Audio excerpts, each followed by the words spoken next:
Company जिसका नाम है मेटा आज भारत सरकार के आईटी विभाग के मंत्री अश्विनी वैष्णव के सामने इसी मेटा के अधिकारी माफी मांगने के लिए पहुंचे। ये माफी मेटा ने, आपको पता, अपनी हरकतों के लिए मांगी है। और हरकत क्या? मेटा के सीईओ मार्क जकरबर्ग ने भारत सरकार से अपनी माफी में कहा है कि वो सीसैम यानी child sexual abuse material, content, deep fake और तमाम गलतियों को मानता है। इस माफी के साथ जो बड़ी बात मेटा ने कबूल की है वो ये है कि एक तरह के कंटेंट को बूस्ट करने के लिए बड़ी मात्रा में पैसा लगाया गया। फिर दोहराऊं, एक तरह के कंटेंट को पुश करने के लिए पैसा लगाया गया। कई ऐसे कंटेंट को प्रमोट किया गया जो गैर कानूनी है। पैसा लेकर कंटेंट को ऐसे प्रमोट किया गया कि टारगेटेड दर्शकों तक पहुंचे, यानी पैसे का इन्वॉल्वमेंट था।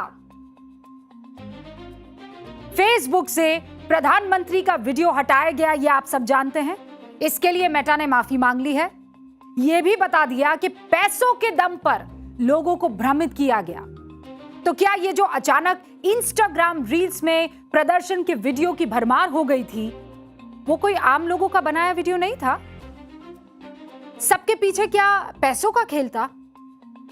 अब आप कहेंगे मैडम सोशल मीडिया से कोई क्या इतना बड़ा आंदोलन खड़ा हो जाता है? तो हुक्म, जाग जाइए, जाग जाइए, जमाना बदल गया है। भारत में MS universities department of statistics की एक रिपोर्ट आई है। बताऊं वो रिपोर्ट क्या कहती है? और ये जेनजी के लिए है, तमाम माँ बाप भी इस बात पर ध्यान दें। वो ये रिपोर्ट जो हमारे हाथ लगी है वो ये बताती है कि हमारे देश का जेनजी 24 घंटे में 3 घंटे रील्स देखने में बिता देता है। कितने? 3 घंटे। 3 घंटे रील्स देखने में। अब समझ लीजिए, देश का युवा जब 3 घंटे रील्स देखेगा तो उसके दिमाग पर इन रील्स का असर पड़ेगा कि नहीं पड़ेगा? उसे ये लगेगा कि नहीं लगेगा कि जो इन रील्स में हो रहा है, एक के बाद एक जहां से ये रील्स आ रही हैं, पक्का कुछ तो है जमीन पर। इंस्टाग्राम और फेसबुक पर हमारे जेनजी रील्स देखते हैं। वो कह रहा है, ये इंस्टाग्राम और फेसबुक, कि जानबूझकर खास तरह के कंटेंट को प्रमोट करता है वो, और इसके पीछे खूब पैसा बहाया जाता है। और इसका असर क्या होता है?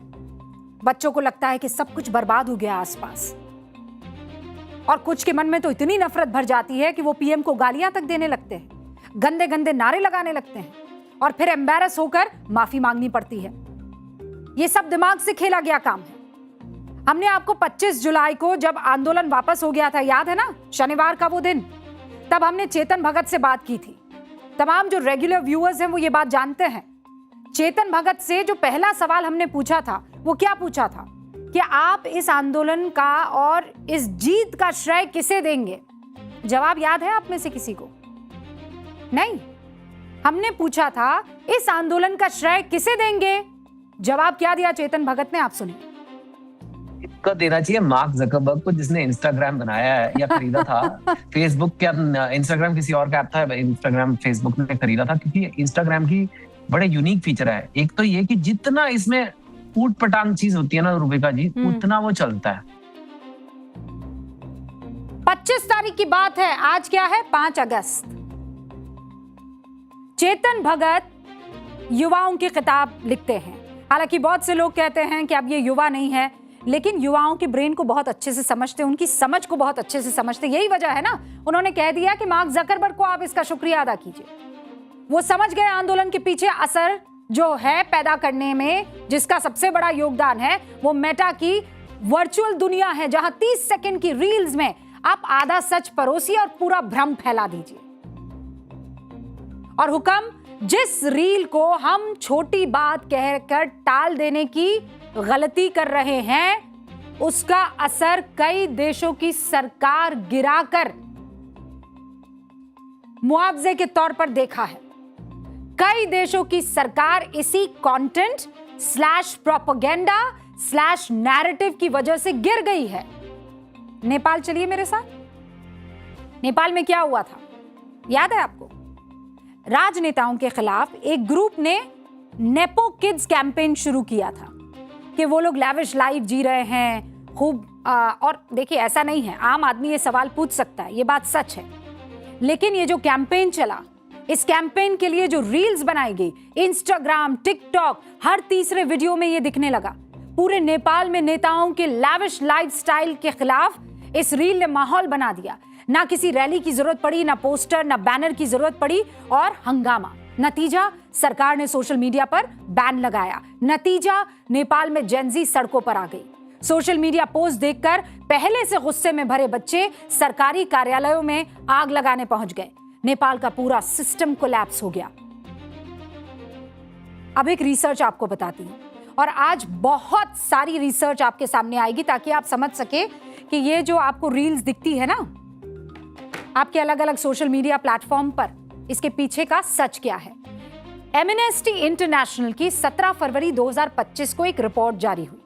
इस रिपोर्ट का हेडर है Meta's new content policies risk fuelling more mass violence and genocide. ये तो अंग्रेजी था, अब हिंदी समझा देती हूं। मेटा की नई कंटेंट पॉलिसी से बड़े पैमाने पर हिंसा और नरसंहार को बढ़ावा मिलने का खतरा है, ये रिपोर्ट का शीर्षक है। इस रिपोर्ट में क्या कहा गया? ये कहा गया कि मेटा के एल्गोरिदम ऐसे खतरनाक कंटेंट को ज्यादा बढ़ावा देते हैं जिससे नफरत फैलाने वाली बातें, गलत जानकारी और नस्लीय हिंसा भड़काने वाला कंटेंट शामिल हो, नेगेटिविटी पहुंचे। और ये सब सिर्फ इसलिए किया जाता है ताकि यूजर, जब आप एक कोई चीज नेगेटिव देखते हैं तो आपका दिमाग उससे कहीं ना कहीं एकदम फौरन अटैच हो जाता है, कनेक्ट हो जाता है। आप बार बार उसके बारे में सोचने लगते हैं, और अगर आपने उसे कुछ सेकंड ज्यादा देख लिया तो फिर आपके रील में वैसा ही कंटेंट आने लगता है, और जितना आप उसे देखेंगे उतना इस कंपनी का फायदा और मुनाफा। एमनेस्टी इंटरनेशनल की एक और रिपोर्ट बांग्लादेश को लेकर, हेडर क्या है देख लीजिए आप। Bangladesh Metas content moderation delays risk fuelling real world violence, यानी बांग्लादेश मेटा की कंटेंट मॉडरेशन में देरी से असल दुनिया में हिंसा भड़कने का खतरा। इसमें क्या कहा गया इस रिपोर्ट में, जानना चाहते हैं? इसमें कहा गया है बांग्लादेश की हिंसा के वक्त ऑनलाइन में खतरनाक कंटेंट की बढ़ोतरी देखी गई। इसमें कुछ कंटेंट बांग्लादेश के बाहर से भी फैलाया जा रहा था, यानी बांग्लादेश में तख्ता पलट का रिश्ता भी इसी ऑनलाइन खेल की तरफ इशारा कर रहा है। ये तो सिर्फ एक रिपोर्ट है। The London school of economics and political science ने भी मेटा के खेल पर एक रिपोर्ट जारी की है। अब तक कितनी रिपोर्ट आपको मैंने बता दी है? 3 रिपोर्ट। 23 जनवरी 2025 को एक और रिपोर्ट आई। इसका हेडर क्या है? The myth of Meta's free speech places democracy at risk. अब यहां बहुत महत्वपूर्ण चीज है, डेमोक्रेसी इस दुनिया की सबसे बड़ी डेमोक्रेसी कौन सी है? Bharat. Metas free speech places democracy at risk, इसी रिपोर्ट में बताया गया है। फेसबुक पर सिर्फ 10 इन्फ्लुएंशियल अकाउंट का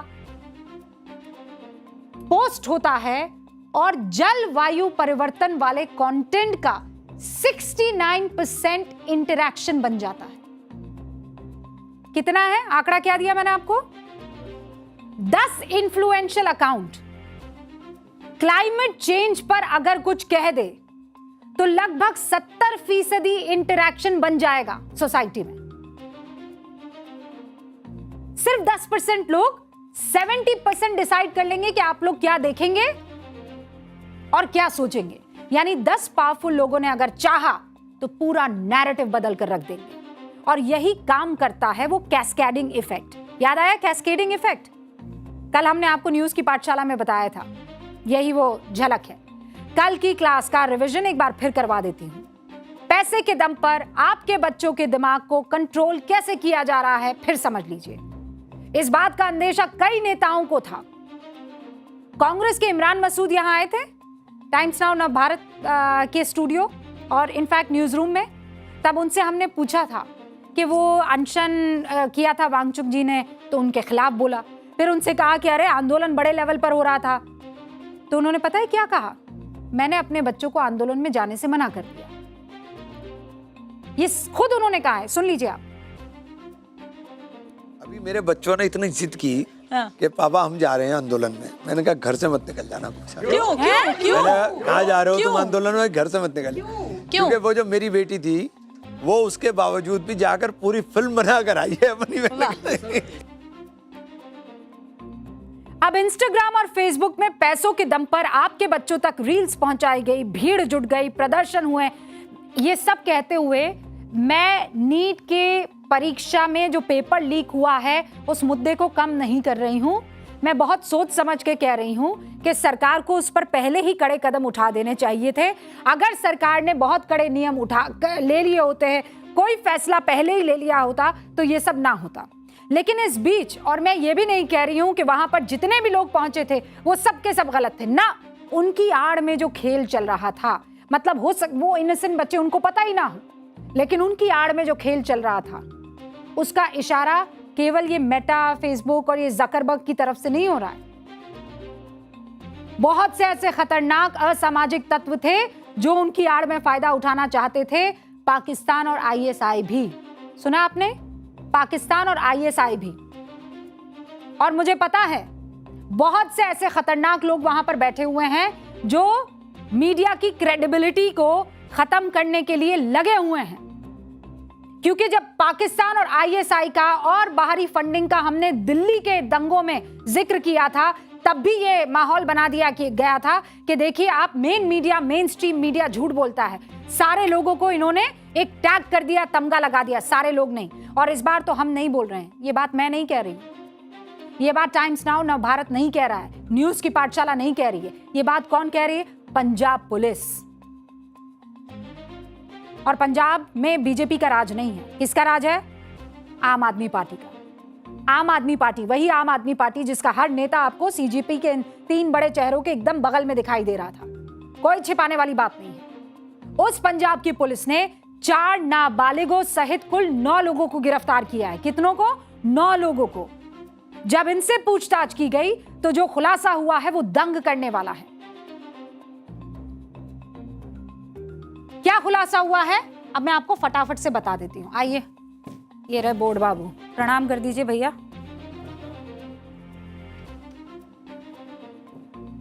आतंकी मॉड्यूल को आपको समझाती हूं मैं।